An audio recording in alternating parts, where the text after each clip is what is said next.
당신 내 마음을 갖고 장난친 거였어요? 내가 당신을 얼마나 믿었는데! 무슨 소리예요, 순자 씨. 얘가 언제 거짓말을 했다고 그러세요? 당신을 진심으로 사랑했어요? 거짓말 마세요. 당신 휴대폰에 있는 메시지 봤어요. 그 여자랑 주고받은 메시지. 사랑에 빠진 노인네라 뭐든 다 믿어. 그렇게 저를 비웃었군요. 여러분, 이 순간은 사랑이라는 이름으로 다가온 잔인한 배신의 순간입니다. 나이가 들수록 우리는 더 많은 이별을 겪게 됩니다. 친구들, 가족들, 그리고 때로는 평생을 함께한 배우자와도 이별하게 되죠. 그 공허함과 외로움은 때로 우리를 위험한 선택으로 이끌기도 합니다. 오늘 이야기는 그런 위험에 처했던 김순자 할머니의 실제 경험을 바탕으로 합니다. 외로움은 누구에게나 찾아올 수 있는 손님입니다. 하지만 그 손님을 맞이하는 우리의 태도가 중요합니다. 이 이야기를 통해 여러분은 노년의 사랑이 얼마나 소중한지, 그리고 동시에 어떤 위험이 도사리고 있는지 알게 될 것입니다. 또한 위기에 처했을 때 어떻게 대처하고 다시 일어설 수 있는지 김순자 할머니의 지혜를 함께 나누고자 합니다. 저는 노년의 지혜 채널을 운영하고 있습니다. 구독과 좋아요 버튼을 눌러주세요. 여러분의 노후가 단단해질 지혜를 얻으실 수 있습니다. 이제 김순자 할머니의 이야기 속으로 들어가 보겠습니다. 남편이 세상을 떠난 지 벌써 5년이 되었습니다. 처음에는 50년을 함께한 사람이 없는 집이 너무 낯설었어요. 텅 빈 집에서 혼자 밥을 먹고, 혼자 TV를 보고, 혼자 잠을 자는 일상이 너무 힘들었습니다. 아이들은 모두 제 살길 찾아 멀리 살고 있고, 명절에나 얼굴을 볼 수 있었죠. 밤이 깊어질수록 남편의 빈자리가 더욱 크게 다가왔습니다.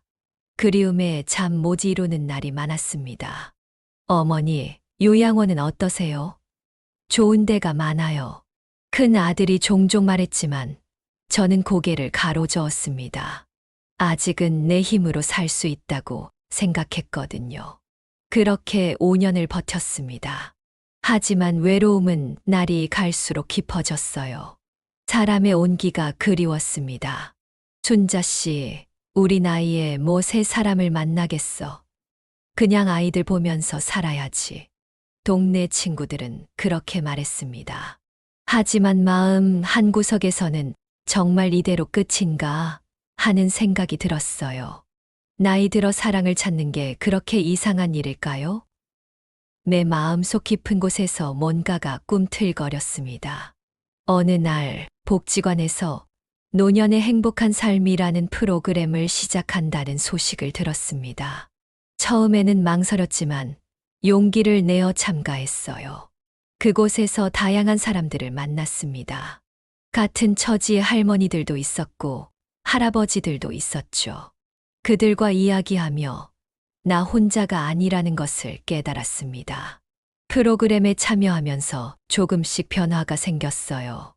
아침에 일어나면 옷차림에 신경을 쓰게 되었고 머리도 예쁘게 손질했습니다. 오랜만에 느끼는 설렘이었어요. 특히 매주 목요일이 기다려졌습니다. 그날은 노래교실이 있는 날이었거든요. 노래는 제 마음을 가볍게 해주고 잃어버린 활기를 되찾아 주었습니다. 김순자 씨, 오늘도 목소리가 아주 고와요.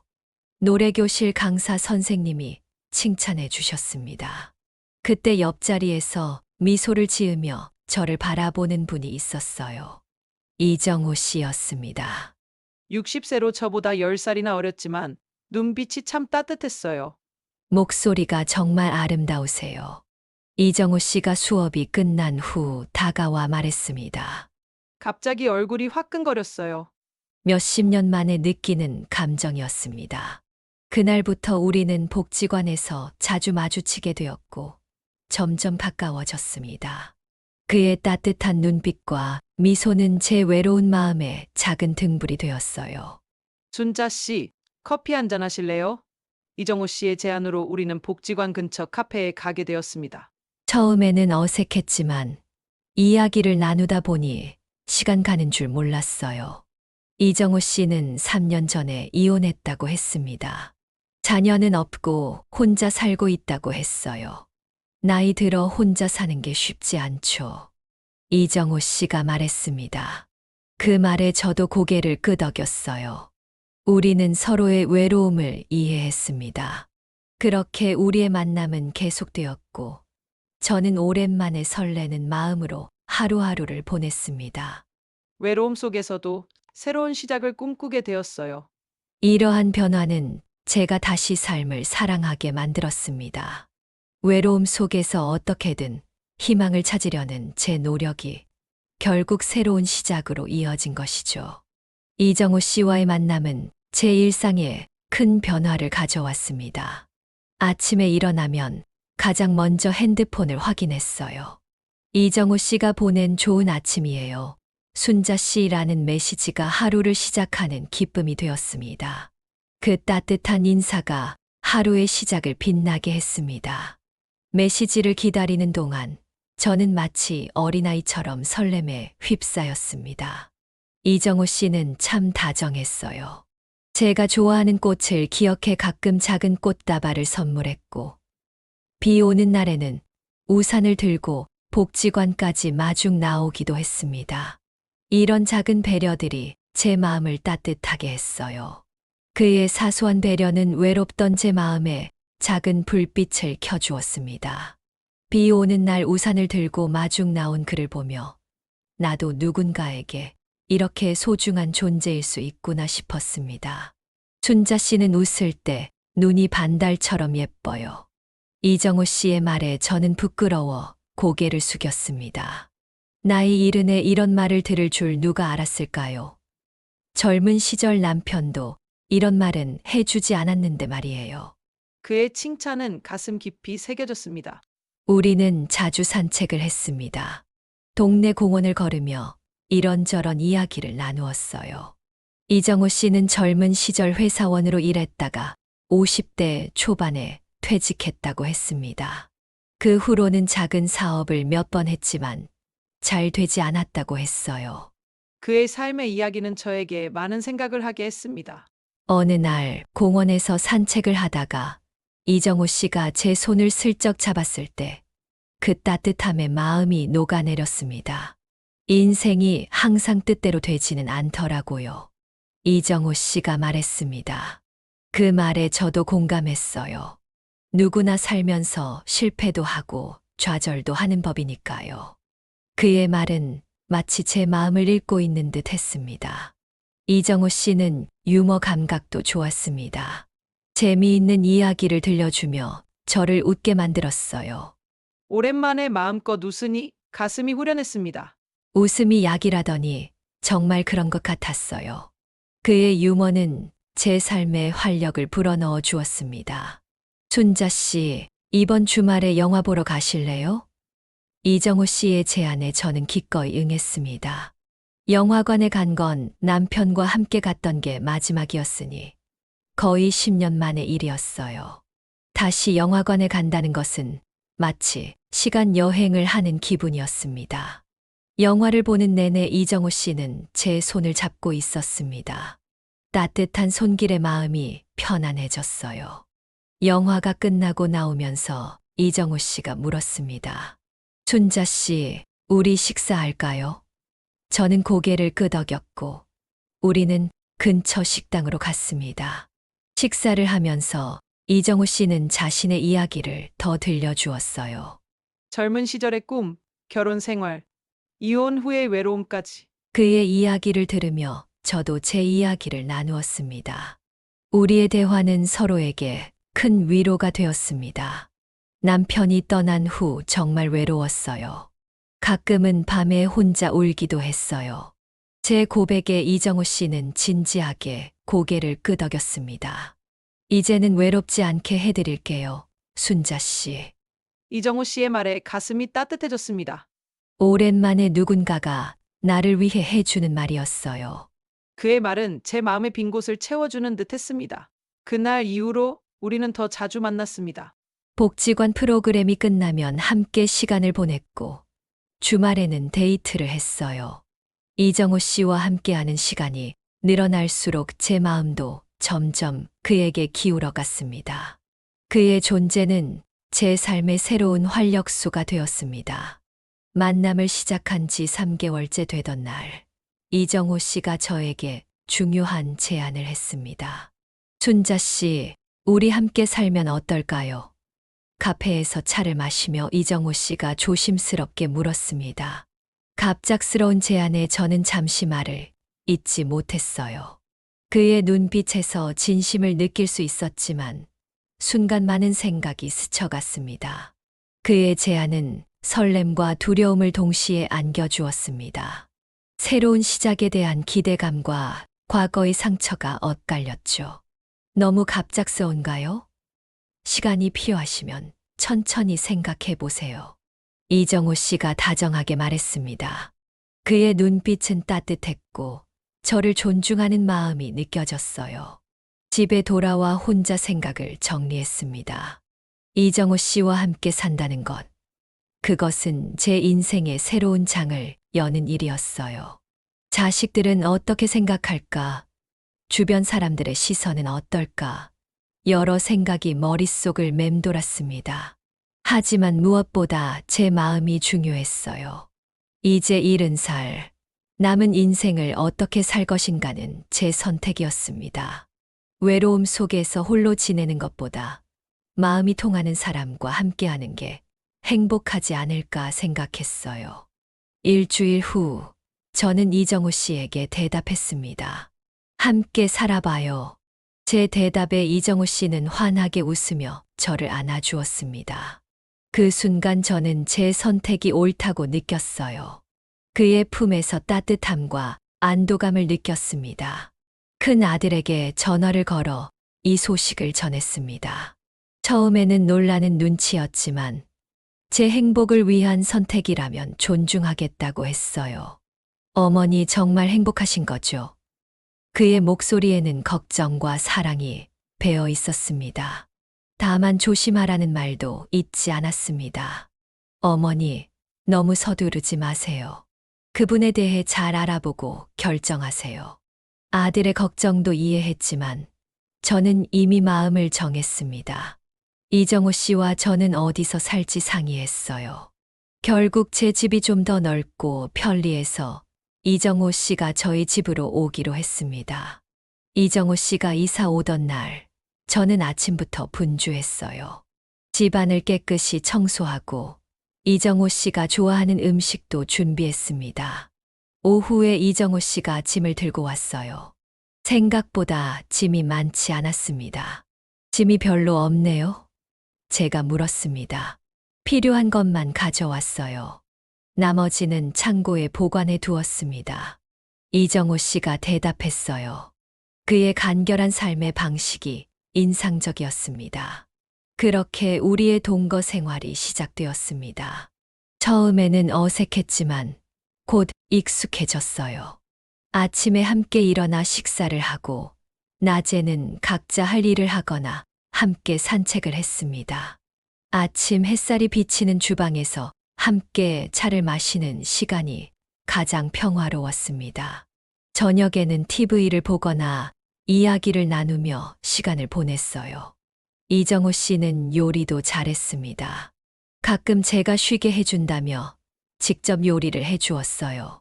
그의 김치찌개는 정말 맛있었습니다. 함께 식사를 하며 나누는 대화는 하루 중 가장 행복한 시간이었어요. 순자 씨, 당신을 만나서 정말 행복해요. 이정호 씨가 종종 말했습니다. 그 말을 들을 때마다 가슴이 따뜻해졌어요. 나이 들어 찾은 사랑이 이렇게 달콤할 줄 몰랐습니다. 그의 말은 저에게 큰 위로와 기쁨을 주었습니다. 우리는 함께 여행도 다녀왔어요. 강원도 속초로 2박 3일 여행을 갔는데 오랜만에 느끼는 설렘이었습니다. 속초 바다의 파도 소리를 들으며 우리는 서로의 손을 꼭 잡았습니다. 그 순간 시간이 멈춘 듯한 평온함이 느껴졌습니다. 바다를 보며 손을 잡고 걷는 시간이 너무 행복했어요. 그곳에서의 추억은 여전히 제 마음속에 소중히 간직되어 있습니다. 그렇게 평화로운 날들이 이어졌습니다. 하지만 모든 행복이 영원할 수는 없는 법이었어요. 이 순간의 행복을 감사하며 우리는 서로에게 더욱 소중한 존재가 되어 갔습니다. 함께 산 지 약 3개월이 지났을 때 조금씩 이상한 점들이 눈에 띄기 시작했습니다. 처음에는 작은 일이었어요. 이정호 씨가 종종 외출을 하는데 어디에 가는지 명확히 말하지 않았습니다. 잠깐 볼 일이 있어서요. 이정호 씨는 이렇게만 말하고 나갔다가 몇 시간 후에 돌아왔어요. 처음에는 그의 사생활을 존중해야 한다고 생각했습니다. 모든 것을 다 말할 필요는 없으니까요. 하지만 그의 외출이 점점 더 잦아지자 제 마음속에 작은 불안이 싹 트기 시작했습니다. 그의 미소를 보며 안심하려고 했지만 어딘가 모르게 불안한 기운이 마음을 떠나지 않았습니다. 점점 더 이상한 일들이 생겼습니다. 어느 날 이정호 씨가 저에게 돈 이야기를 꺼냈어요. 순자 씨, 생활비를 좀 보태주실 수 있을까요? 제 통장에 돈이 좀 부족해서요. 이정호 씨가 조심스럽게 말했습니다. 당연히 함께 살면 생활비도 함께 내야 한다고 생각했기에 저는 기꺼이 돈을 건넸습니다. 처음에는 50만 원을 주었어요. 이정호 씨는 고맙다며 다음 달에는 자기가 더 많이 보태겠다고 했습니다. 그의 미소가 진솔해 보였기에 의심할 이유가 없었습니다. 하지만 다음 달에도 그 다음 달에도 이정호 씨는 돈을 요구했어요. 금액도 점점 커져갔습니다. 100만 원, 200만 원. 이유도 다양했어요. 옛날 사업 때 진 빚을 갚아야 해서요. 조카가 대학에 갈 돈이 필요하다고 해서요. 좋은 투자 기회가 있어서요. 처음에는 믿고 도와주었습니다. 하지만 계속되는 돈 요구에 점점 의심이 들기 시작했어요. 특히 이정호 씨가 말하는 조카에 대한 이야기가 매번 달라졌습니다. 어떤 때는 대학생이라 했다가 또 어떤 때는 직장인이라고 했어요. 그의 말이 조금씩 어긋날 때마다 저는 혼란스러웠습니다. 그 조카분 한번 만나볼 수 있을까요? 어느 날 저는 조심스럽게 물었습니다. 아, 그 애는 지금 바빠서요.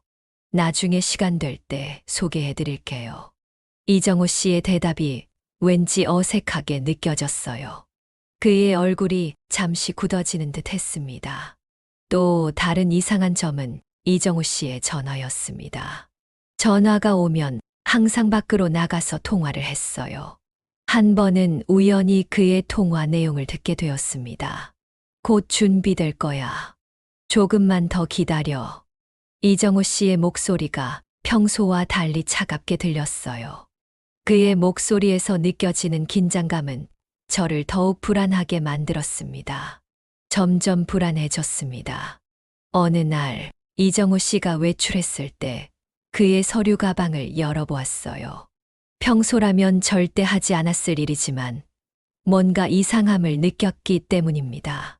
하루는 그가 외출 후 돌아왔을 때 그의 손에 들린 낯선 서류를 보았습니다.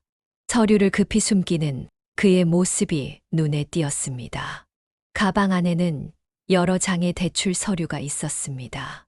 모두 최근 날짜였어요. 그리고 놀랍게도 그 중 몇 장에는 제 도장이 찍혀 있었습니다. 제가 찍은 적이 없는 도장이었어요. 가슴이 철렁 내려앉았습니다.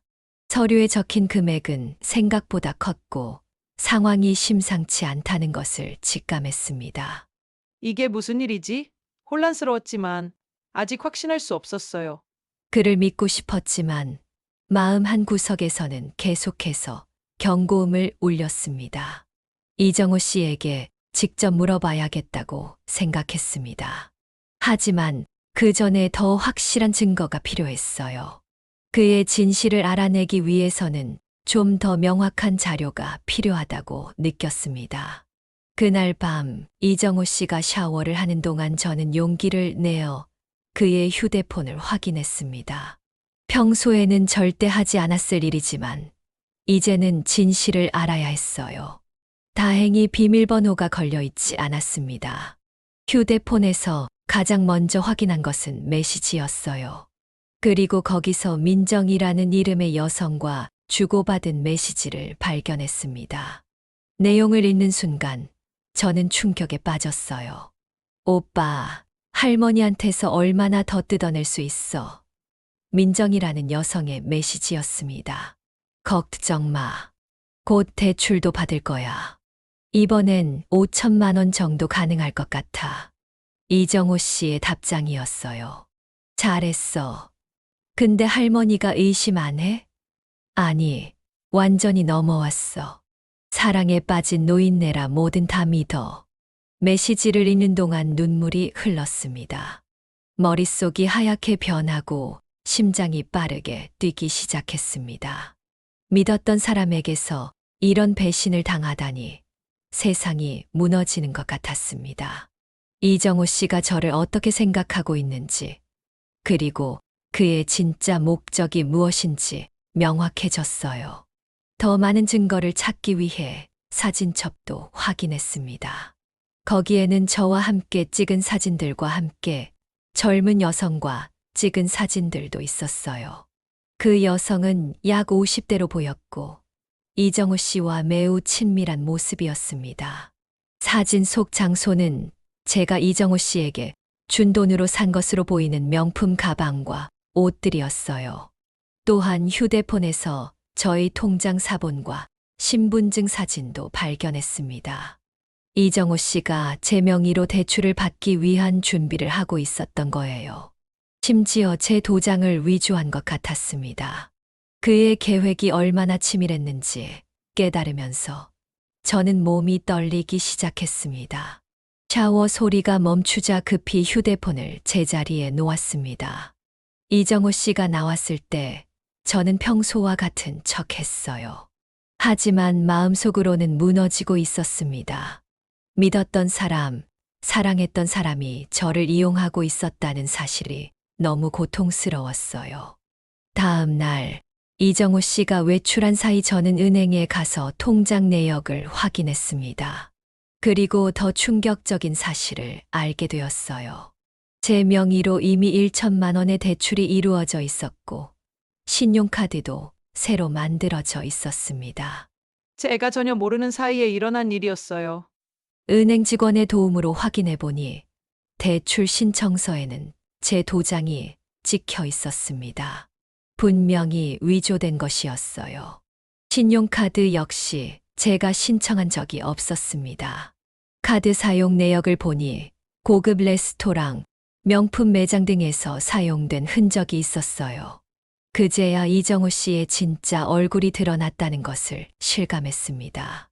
집으로 돌아오는 길에 경찰서에 들렀습니다. 모든 증거를 가지고 이정호 씨의 사기 행각을 신고했어요. 경찰은 제 이야기를 진지하게 들어주었고 조사에 착수하겠다고 했습니다. 그들이 제 이야기를 믿어준 것만으로도 한결 마음이 가벼워졌습니다. 절박한 마음으로 모든 증거를 내밀며 그가 나를 속였다고 설명할 때 목소리가 떨렸습니다. 집에 돌아와 이정호 씨의 짐을 살펴보았습니다. 그의 가방 속에서 여러 개의 신분증과 도장, 그리고 다른 노인들의 사진과 개인정보가 담긴 메모를 발견했어요. 이정호 씨는 저뿐만 아니라 다른 노인들도 속여왔던 것이었습니다. 그의 선량한 얼굴 뒤에 숨겨진 잔인함에 소름이 돋았습니다. 그날 저녁 이정호 씨가 돌아왔을 때 저는 모든 것을 알고 있다고 말했습니다. 당신이 누구인지, 무엇을 하려고 했는지 다 알아요. 제 목소리는 떨렸지만 단호했습니다. 그와 맞서야 한다는 생각에 두려움이 앞섰지만 더 이상 그에게 속고 싶지 않았습니다. 이정호 씨의 얼굴이 순간 굳어졌다가 이내 미소를 지었어요. 무슨 말씀이세요, 순자 씨? 제가 뭘 했다는 거죠? 그는 여전히 상황을 모면하려고 했습니다. 더 이상 거짓말은 그만해요. 당신과 민정이라는 여자가 주고받은 메시지, 위조된 서류들, 모든 걸 봤어요. 제 말에 그의 표정이 순식간에 변했습니다. 더 이상 다정한 모습은 없었어요. 그의 눈빛이 차갑게 변했습니다. 그의 차가운 눈빛을 마주하자 공기마저 얼어붙는 듯 했습니다. 모든 것이 밝혀진 순간 우리는 서로를 다른 사람으로 대하기 시작했습니다. 그 순간 저는 우리가 함께 했던 모든 좋은 기억들이 한순간에 사라지는 것을 느꼈습니다. 이정호 씨의 진짜 모습 앞에서 저는 강해져야 했습니다. 이제는 그를 믿지 않고 제 자신을 지키기 위해 행동해야 할 때였습니다. 이미 경찰에 신고했어요. 곧 여기로 올 거예요. 제가 말했습니다. 그 순간 이정호 씨의 얼굴이 창백해졌어요. 왜 이러세요, 순자 씨? 우리 사이에 무슨 오해가 있는 것 같은데. 이정호 씨가 말을 더듬었습니다. 그의 눈빛에는 불안과 두려움이 서려 있었습니다. 오해가 아니에요. 당신 휴대폰에 있는 메시지들, 내 명의로 만든 대출과 신용카드, 모든 증거가 있어요. 제 목소리는 떨렸지만 진실을 직면해야 한다는 생각에 마음을 다잡았습니다. 신고를 마치고 경찰서를 나설 때 온몸이 무거웠지만 어딘가 모르게 안도감도 느껴졌습니다. 그래도 진실을 마주하고 있다는 사실이 작은 위안이 되었습니다. 이정호 씨는 잠시 침묵했다가 갑자기 짐을 챙기기 시작했어요. 도망치려는 모습이었습니다. 그의 행동에서 더 이상 회피할 수 없다는 절박함이 느껴졌습니다. 가지 마세요. 도망쳐봤자 소용없어요. 경찰이 곧 올 거예요. 제가 단호하게 말했습니다. 그때 초인종이 울렸어요. 경찰이 도착한 것이었습니다. 2명의 경찰관이 들어왔고 이정호 씨에게 사기 혐의에 대해 물었어요. 처음에는 모든 것을 부인했지만 증거가 너무 명백했습니다. 이정호 씨, 당신은 사기 혐의로 조사를 받게 됩니다. 경찰관이 말했습니다. 이정호 씨의 얼굴에서 모든 혈색이 사라졌어요. 그는 더 이상 부인할 수 없다는 것을 깨달았습니다. 경찰은 이정호 씨의 휴대폰과 서류 가방을 증거로 수집했습니다. 그리고 이정호 씨를 경찰서로 데려갔어요. 저도 함께 경찰서로 가서 자세한 진술을 했습니다. 그 과정에서 저는 떨리는 목소리로 모든 사실을 설명했습니다. 경찰서에서 더 충격적인 사실이 드러났어요. 이정호 씨의 본명은 박정호였고 이미 3번이나 유사한 사기 전과가 있었습니다. 그는 노인들, 특히 홀로 사는 노인들을 대상으로 사기 행각을 벌여왔다고 해요. 이 사람이 박민정이라는 여성과 함께 조직적으로 활동해왔습니다. 담당 형사가 설명했어요. 박민정은 그의 실제 조카가 아니라 공범입니다. 2 사람은 연인 사이로 보입니다. 제 가슴이 무너져 내렸습니다. 모든 것이 거짓이었어요. 그가 보여준 다정함, 관심, 사랑, 모두 연기였던 거죠. 저는 그저 돈을 뜯어낼 대상에 불과했습니다. 억울함과 배신감이 밀려왔습니다. 경찰은 제가 제공한 증거를 바탕으로 박민정도 체포했어요. 그리고 2 사람의 집을 수색해 더 많은 증거를 확보했습니다.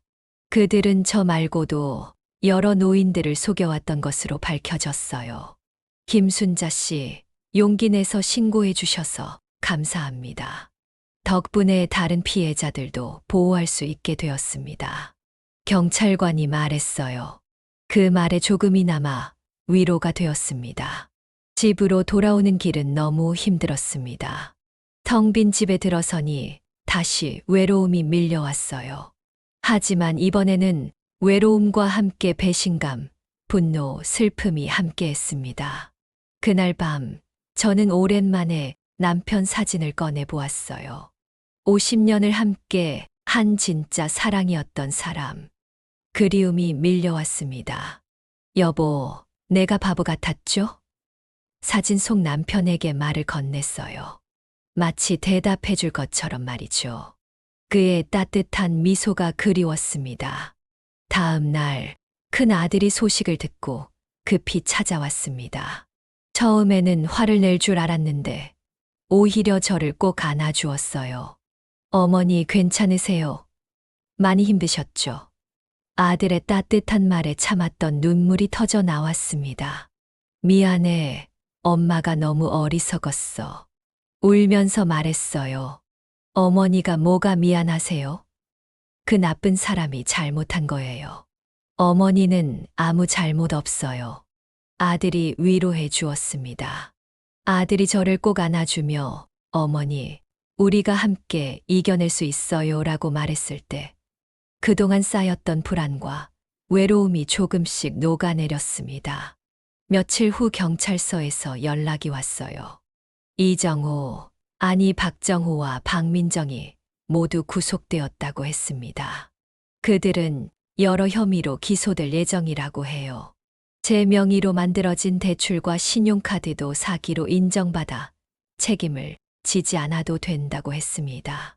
법적인 문제는 해결되었지만 마음의 상처는 쉽게 아물지 않았어요. 밤에 잠을 이루지 못하고 먹고 싶은 마음도 사라졌습니다. 몸무게가 줄고 얼굴색도 안 좋아졌어요. 그런 저를 보다 못한 아들이 심리 상담을 받아보라고 권했습니다. 처음에는 거부했지만 결국 아들의 권유를 받아들였어요. 상담사는 제 이야기를 진지하게 들어주었고 제가 느끼는 감정들을 정리할 수 있도록 도와주었습니다. 김순자님, 당신은 피해자입니다. 자신을 탓하지 마세요. 그리고 이 경험이 당신을 더 강하게 만들 거예요. 상담사의 말이 제 마음에 작은 희망을 불러일으켰습니다. 시간이 지나면서 조금씩 마음이 회복되기 시작했습니다. 복지관에도 다시 나가기 시작했어요. 처음에는 사람들의 시선이 부담스러웠지만 많은 분들이 오히려 저를 걱정해주고 응원해 주었습니다. 순자 씨, 용기 있게 신고한 것 정말 대단해요. 덕분에 우리 모두가 조심하게 되었어요. 복지관 친구들이 말해 주었어요. 그들의 지지와 응원은 저에게 큰 힘이 되었습니다. 복지관에 들어서는 순간 긴장과 두려움이 밀려왔지만 친구들의 따뜻한 환영의 마음이 조금씩 놓였습니다. 그렇게 저는 하루하루 현실과 마주하며 상처를 치유해 나갔습니다. 이제는 더 이상 자신을 탓하지 않고 앞으로 나아가려고 노력했어요.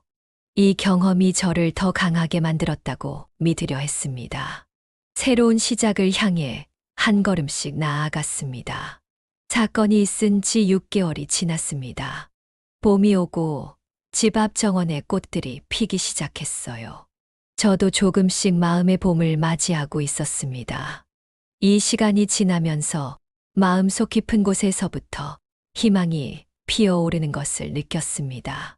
법원에서 박정호와 박민정에 대한 재판이 진행되었고 둘 다 실형을 선고받았어요. 그들이 저지른 범죄의 규모가 생각보다 컸던 거죠.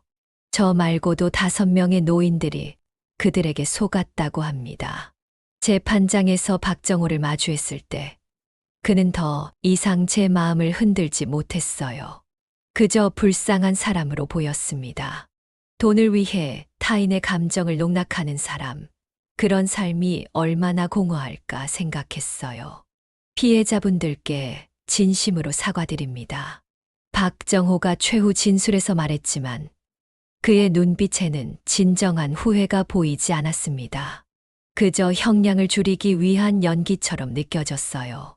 하지만 이제는 그의 말에 더 이상 흔들리지 않았습니다. 제 안에서는 오히려 그를 불쌍하게 바라보는 여유가 생겼습니다. 재판이 끝나고 집으로 돌아오는 길, 가슴이 홀가분해졌습니다. 이제 정말 모든 것이 끝났다는 생각이 들었어요. 새로운 시작을 할 시간이었습니다. 이 경험은 저를 더 강하고 현명하게 만들었고, 앞으로의 삶을 어떻게 살아갈지 생각하게 했습니다. 복지관에서는 노인 사기 예방 교육을 시작했어요. 저는 용기를 내어 제 경험을 다른 노인들과 나누기로 했습니다. 처음에는 부끄러웠지만 제 이야기가 다른 사람들에게 도움이 된다고 생각하니 의미 있게 느껴졌어요. 저도 속았습니다. 하지만 그것이 제 인생의 끝은 아니었어요. 우리 모두 조심하되 두려움에 갇히지 말아요.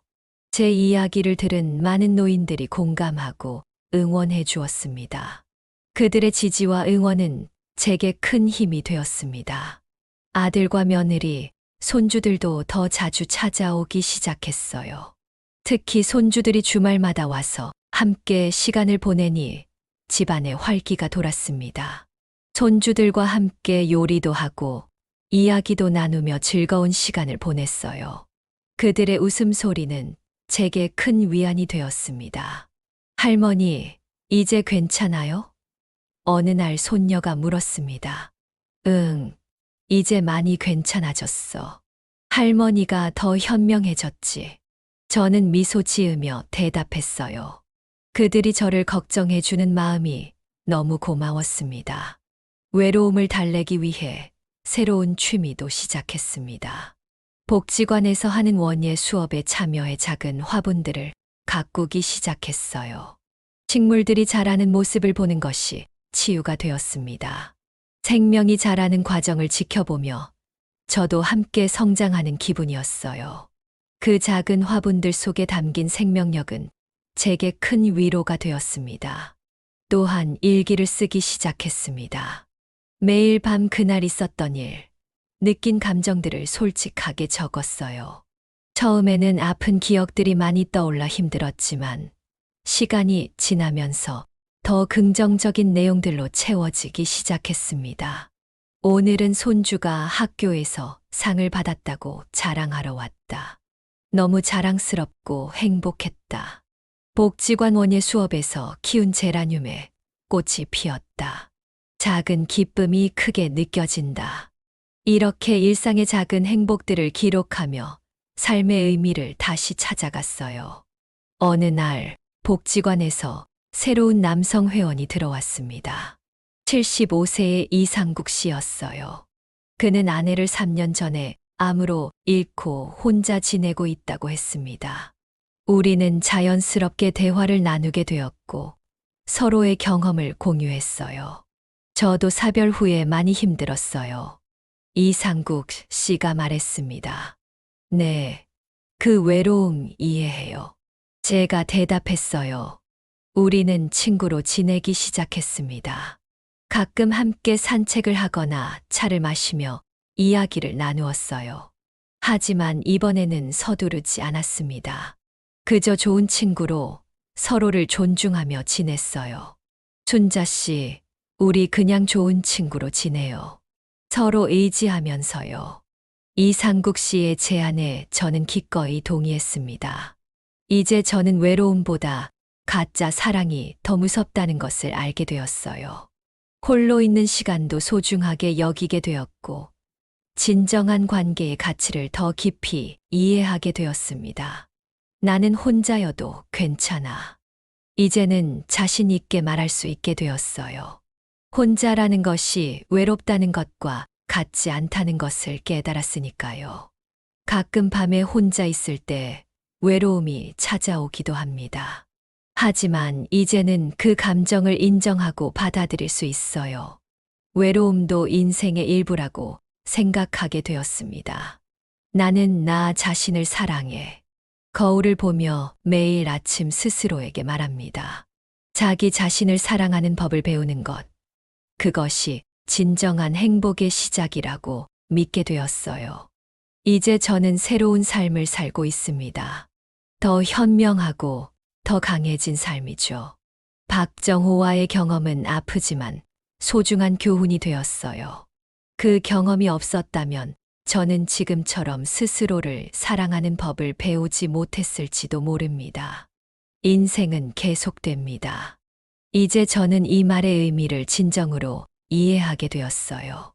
어떤 어려움이 와도 우리의 삶은 계속되고 새로운 시작은 언제나 가능하다는 것을 말이죠. 여러분, 지금까지 김순자 할머니의 이야기를 들어주셔서 감사합니다. 이 이야기는 실제 많은 노인분들이 겪고 있는 현실을 바탕으로 했습니다. 외로움에 취약해진 마음이 때로는 우리를 위험한 상황으로 이끌 수 있다는 것, 그리고 그런 상황에서도 다시 일어날 수 있다는 희망의 메시지를 전하고 싶었습니다.